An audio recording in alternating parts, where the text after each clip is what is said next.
और विशेष बात ये थी कि वो जो साध्वी कहती है, सो कॉल्ड साध्वी कहता हूँ मैं तो एक सन्यासी हूँ, मैं कोई और शब्द उनके लिए प्रयोग नहीं कर सकता। ये पहली बात तो मेरा प्रश्न आप पूछना उनसे उन्होंने किससे दीक्षा ली? बिना दीक्षा के सनातन धर्म में आप कैसे साधु बन सकते हैं? दूसरी बात, उसकी वीडियो आपने देखी, वो कहती है कि मेरे को तो साध्वी नाम मीडिया के लोगों ने दिया है। तो भाई क्या सनातन धर्म इतना कमज़ोर हो गया कि कोई भी आपको नाम दे देकर आप नाम ले लेंगे? वो साध्वी कहती है अपने आप को, और इस तरह काम करते हैं, ये उसके लिए भी विचारणीय विषय है। धर्म के नाम पर जिस तरह का काम चल रहा है ये गलत है। आज की जो पंचायत थी वो इसीलिए थी कि धर्म के नाम पर आप चढ़ावे में परमात्मा को भोग लगवा रहे हैं, दारू का, आप सिगरेट का। आज संविधान में ये चीज़ लिखी हुई है, आप तर्क के विरुद्ध, विज्ञान के विरुद्ध किसी चीज़ का प्रचार नहीं कर सकते। आज वो महिला खुलम खुला शराब का प्रचार कर रही है। 2 बोतल पहले चढ़वाती थी, आप लोगों ने दबाव बनवाया तो 1 पे आ गई। और ये जो आज का पंचायत का दबाव था, मुझे लगता है कि वो 1 को भी छोड़ देगी। और मैं ये कहना चाहता हूँ, अच्छाई उसकी उसमें है, महिला है, उसको ये चाहिए कि वो सारे गांव समाज के बीच में आकर के माफ़ी मांगे और अपना ठीक ठाक रहे। उसको और लोग भी रह रहे हैं, परंतु आने वाले समय में इस गांव में जो समस्या हो जाएगी ना, उसका किसी को अंदाज़ा नहीं है। चढ़ावे में जो चीज़ चढ़ती है, आप मंदिरों में देखते हैं, मंगलवार को गुलदाना चढ़ाते हैं, आसपास सब लेते हैं कि नहीं लेते हैं? ये शराब जब आसपास के लोग लेंगे, नौजवान लड़के शराब पी करके वहाँ डेरों के बाहर रहेंगे, हमारे गांव की नौजवान बेटियां वहाँ से जाएंगी तो उनकी क्या हालत होगी? दूसरा, वो जो भोग लगाया जाता है वो तो लड़कियों को भी शराब पिलाई जाएगी फिर। अरे किस सनातन धर्म के किस पन्ने के ऊपर ये लिखा हुआ है कि आप नौजवान लड़कियों को शराब के भोग लगवा दो? तो ये हमारे धर्म को विकृत करने का प्रयास है। दूसरी, आज की जो पंचायत में जो फैसला हुआ है वो ये हुआ है कि तपा हमारा जो है वो दोबारा से एक मीटिंग करेगा और एक कमेटी बनाएंगे, वो उस बहन से मिलेंगे कि आप इस धंधे को बंद करो। दूसरा, सोमवार को सभी लोग मिल करके थाने में बाकायदा कानूनन उसके जो है उनके खिलाफ जो है दरख्वास्त करवा के आएंगे। हम कानून के दायरे में रह करके, धर्म के दायरे में रह करके और समाज के दायरे में रह करके उन बहन जी के इस पाखंड के खिलाफ, हम तो बेटी बचाओ अभियान चलाते हैं, तो कोई मेरे को किसी शब्द का ये ना मान लिया जाए कि मैं उस बहन का विरोधी हूँ, बिल्कुल नहीं। मैं उनके जो कार्य हैं, जो धर्म को खंडित कर रहे हैं, जो समाज को तोड़ने का प्रयास कर रहे हैं और अश्लीलता फैलाने का प्रयास कर रहे हैं और कहीं ना कहीं धर्म संस्कृति को इस शराब के माध्यम से निश्चय नाबूद करना चाहते हैं, उसका मैं विरोधी हूँ और उसी के लिए आज। तो कहीं ना कहीं लगता है जी, उसका पति जो MBBS की डॉक्टरी की डिग्री ले रहा है और वो खुद इस पाखंड में पड़ी हुई है, दोनों एक दूसरे के अपोजिट है। नहीं भाई, एक बात मैं आपको समझा दूँ, उनकी आप वीडियो देखिए, किसी आपके पत्रकार साथी ने उनसे पूछा, उनके खुद के 5 ऑपरेशन हुए हैं।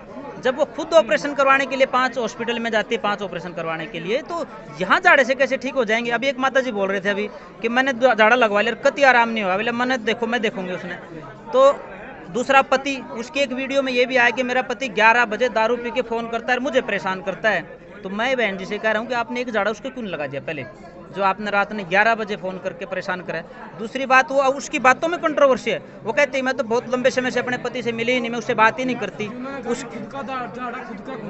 खुद का तो लगता, पति का तो लग ही सका है। नहीं स्वामी जी, जो पाखंड में प्रहार आपने यहाँ किया है पूरे हरियाणा में भी करेंगे क्या? आपका क्या शुभ नाम है? सुरेंद्र जी। मैं एक आपको बात बता देता हूँ, मैं एकमात्र ऐसा आदमी हूँ पूरे हरियाणा में जिसने पिछले 3 साल में 8 यात्राएं पाखंड के खिलाफ निकाली हैं। सिरसा वाले के गेट के सामने खड़ा होकर के ये नारा सबसे पहले हमने लगाया आर्य समाज के लोगों ने कि जो पाखंड फैलाएगा वही जेल में जाएगा। और आप तो यहाँ के प्रत्यक्षदर्शी हो, रोहतक में करोंथा में क्या हुआ, आर्य समाज के लोग आए तभी तो हुआ वो। और ये जो क्या बोलते हैं इसको, बरवाड़ा में हुआ। और रामचंद्र छत्रपति, जिस संगठन का मैं आज अध्यक्ष हूँ, उसके रामचंद्र छत्रपति जी पहले वाइस प्रेसिडेंट रहे पूरे संगठन, पूरे स्टेट के। उस व्यक्ति को, इस पाखंड को खत्म करने के लिए सबसे पहली गोलियां उस साथी को लगी। वो भी आपको एक पत्रकार साथी था, रामचंद्र पत्रकार, वो पूरा सच नाम से अखबार निकालता था, संध्य अखबार निकालता था, उसने पूरी सच छापी। तो हम तो दयानंद के सिपाही हैं। पाखंड के लिए दयानंद सरस्वती ने 17 बार जहर पिया, लोगों ने उनको गोल मार दिया, आखिरी में कांच और शीशा दे करके उनको मार दिया। हमारा भी बलिदान अगर ऐसे होता तो कोई बात नहीं, पर इस पाखंड के खिलाफ लड़ते रहेंगे। जैसे आप पत्रकारिता में आपने कहा भी मैंने डिग्री प्राप्त करी और टॉपर भी रहे हो, लेकिन क्या लगता है कि जो ये मुद्दे उछाले जा रहे हैं कहीं ना कहीं पत्रकारों के कारण हो सकता है? ये आपने देखो, एक लॉजिकल बात मैं बताता हूँ, मेन स्ट्रीम मीडिया कहीं पे भी नहीं है, इसकी कोई खबर नहीं छाप रही मेन स्ट्रीम मीडिया, ना तो इलेक्ट्रॉनिक मीडिया मेन स्ट्रीम। आपके रोहतक के किसी अखबार में छपा हो, बताओ पिछले 20 दिन में ये बहन जी यहाँ कर रही, कहीं नहीं छपा। आपने जो प्रश्न किया उसी में आपका उत्तर है कि निश्चित तौर पे इस चीज़ को बढ़ावा दिया जा रहा है। जैसा आज संकल्प करवाया ना, मैं भी निवेदन करता हूँ आपको वो जैसे साथी ने कहा भाई खर्चा तो तेल का चाहिए, एक साथी ने एक्सेप्ट किया, निश्चित तौर पे आप अपने बच्चों को भी पालें, परंतु मैंने एक और बात कही थी कि शराब बेच करके कोई व्यक्ति अपना घर पालता है ना, उसके बच्चे कभी आबाद नहीं होते। दूध बेचिए, आप बिजनेस करना तो दूध बेचिए। अच्छी वीडियो बना करके भी कितने जो है ना आप प्रोग्राम चला सकते हैं। मैं चैनल के ऊपर 200 प्रोग्राम ऐसे बता सकता हूँ जो पॉजिटिव चीज़ें बनाते हैं। एक लड़की है छोटी सी, बिहार में, वो बिल्कुल गरीब परिवार की थी, वो एक गुरुकुल में आ गई, उसने 4 वेद याद कर लिए, 20,000 से ज़्यादा मंत्र 10.5 घंटे लगते हो, नॉन स्टॉप वो लड़की बोलती रहती है। उस वीडियो को लाखों लोगों ने वायरल किया। आप ऐसी पॉजिटिव चीज़ें दिखाई ना, एक होती है ब्रेकिंग न्यूज़ और एक होती है मेकिंग न्यूज़। आज काम चल रहा है ब्रेकिंग न्यूज़ के लिए, मैं प्रयास करता हूं कि एक मेकिंग न्यूज़ आप लोगों की तरफ से होनी चाहिए। और मेकिंग ये न्यूज़ ये है कि इस समाज में धर्म के आधार पर, समाज के आधार पर जो चीज़ें हैं ना, उनको बढ़ावा दिया जाए, अन्यथा कुछ। सर जो लोग जैसे लोग यहाँ पर झाड़ा लगवाने के लिए आ रहे हैं, एम्बुलेंस में भी आ रहे हैं मरीज, तो उनको क्या संदेश देना चाहोगे भाई इस प्रकार के पाखंड में आप ना आए, क्योंकि जो मरीज का इलाज है डॉक्टर ही कर सकता है।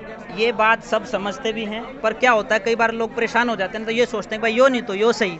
उसके लिए भी आप लोगों की जिम्मेदारी है कि आप हर बाइट में, हर वीडियो में लास्ट में कमेंट ये करें कि पाखंड से सावधान रहना है, अपने विवेक से काम लेना है, मेडिकल साइंस पे विश्वास करना है, तो ही आप इस पाखंड से बच सकते हैं। आप जब तक दवाइयाँ नहीं लेंगे दर्द खत्म हो जाएगा, मैं तो नहीं मानता। तो कुछ लोग ऐसे कह रहे हैं जी हम 5-5, 10-10 साल पुराना रोग था वो ठीक हो चुका है, तो वो क्या बात है? आप मुझे एक बात बताओ कि कौन से जो 10 साल पुराना तो कोई बीमारी थी वो कौन सी ठीक होगी? मुझे एक बात बीमारी बताओ आप। कई यार कह रहे जी हमारे घुटनों में दर्द था, हमारी नसें ब्लॉक थी। नहीं ब्रदर जी, इसकी बातें सामने आ रही है। तो ये ना नहीं, हमें सुरेंद्र जी, हमें तर्क पे रहना पड़ेगा भाई। जैसे मैंने पहले कहा बोलते हुए, उन्होंने कहा जी झाड़ा लगवा, छोरा होने का लगवा दिया, बस छोरा एक दिन में थोड़े हो जाएगा, कौन फैसला करेगा